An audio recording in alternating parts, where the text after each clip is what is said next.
Hey everyone, how are we doing today? Today's video is going to be about what stress does to your body according to your brain. So my name is Kelsie Michaud and I help emotional eaters take back control and eliminate cravings for good so they can live a super healthy and confident life. I'm booking free clarity calls today and next week. I have some spots open, and that is where we get to jump on the phone for about 30 minutes and discuss where you're struggling and how I may be able to serve you by taking you from where you are now to where you want to go. So let's dive right into this morning's topic because it's a stressful time. So, a lot of times we think to ourselves, hi, Stacy. A lot of times we'll think to ourselves, it's a stressful time, so it's okay to eat what I want, right? You might be telling yourself that right now. Well, the absolute first priority is to put yourself first and take care of yourself no matter what you have going on around you. But there's this concept that we should give ourselves this free pass to kind of just eat whatever we want. And everybody is really stressed right now, and we should really be focusing on, our food and maybe even our drink intake. People who struggle with stress eating and or drinking, we have this neuro pathway.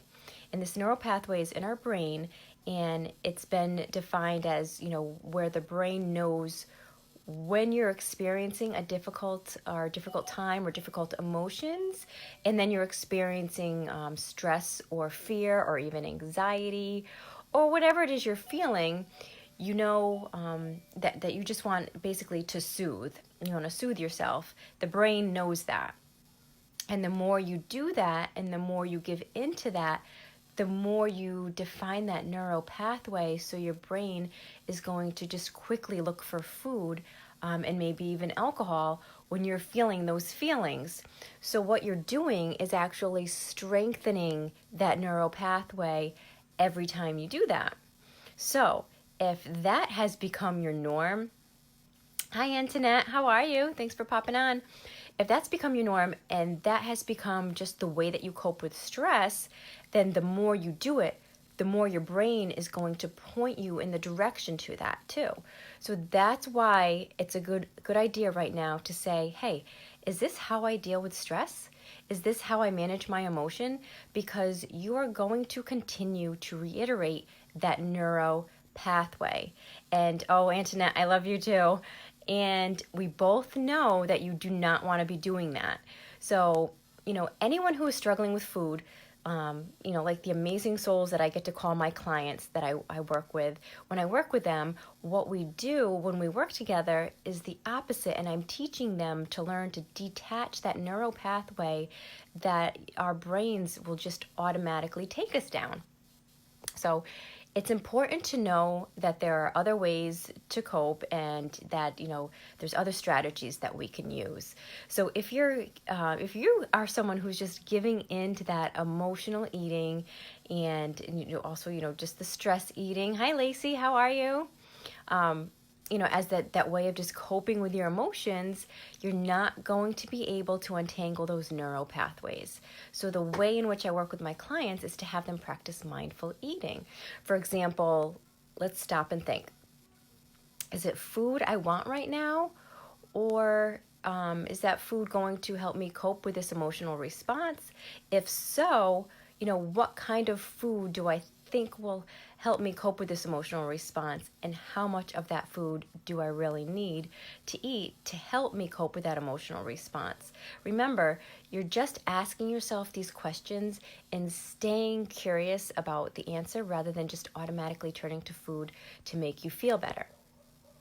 So each step along the way, you want to be asking yourself, is it food I'm looking for to help me feel better with these emotions? Yes or no? And if the answer is yes, then it becomes, okay, what do I want to eat and how much of it do I want to eat to help me cope with that emotion? Antoinette, I took the class last year, best ever. What class was it? What class did you take? Was it like an emotional eating class or a mindful eating class? Let us know. And where was I in my train of thought?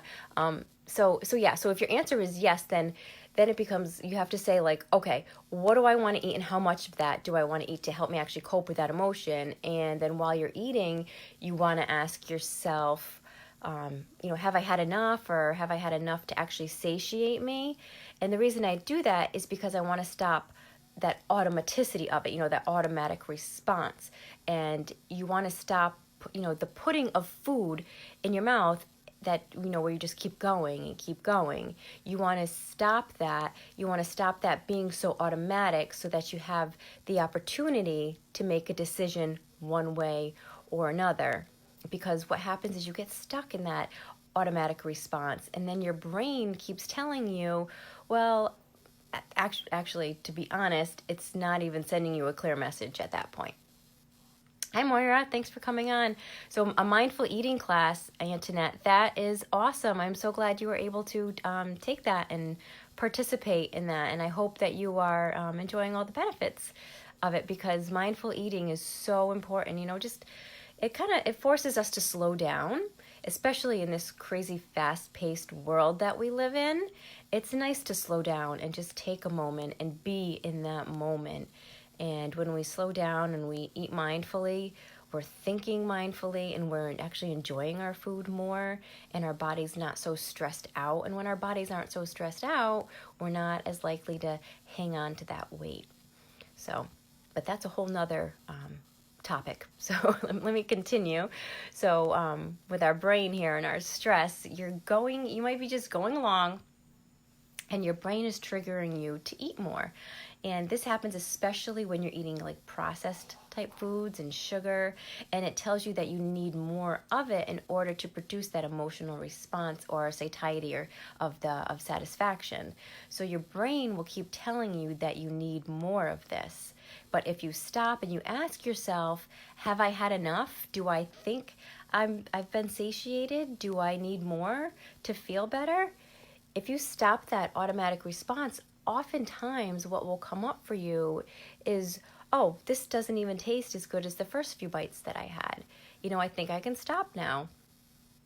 But the problem is that we never stop and ask that question until we find ourselves in a place where we feel uncomfortable with how much we've actually eaten. So asking the questions and just staying really curious with the answers and being really, really mindful of what you're eating and making sure that you're doing it on purpose as well and with full intention.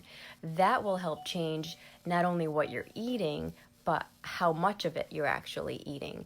So basically, you do not want to reinforce those neural pathways that says, food is your coping mechanism. That's just not something you want to do. Antoinette, shop around those aisles. I'll send you a text of my book. Awesome. Yes, I would love to know what book that is and learn from it, and then, share so much more.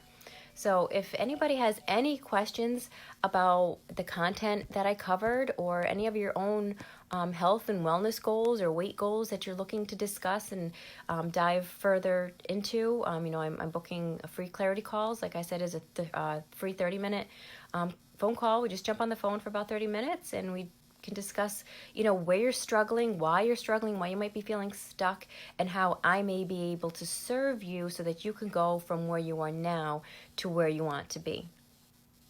So if there's no questions for now, I'm going to pop off, but I hope everyone has a beautiful day, and I will talk to you guys soon. Bye, guys.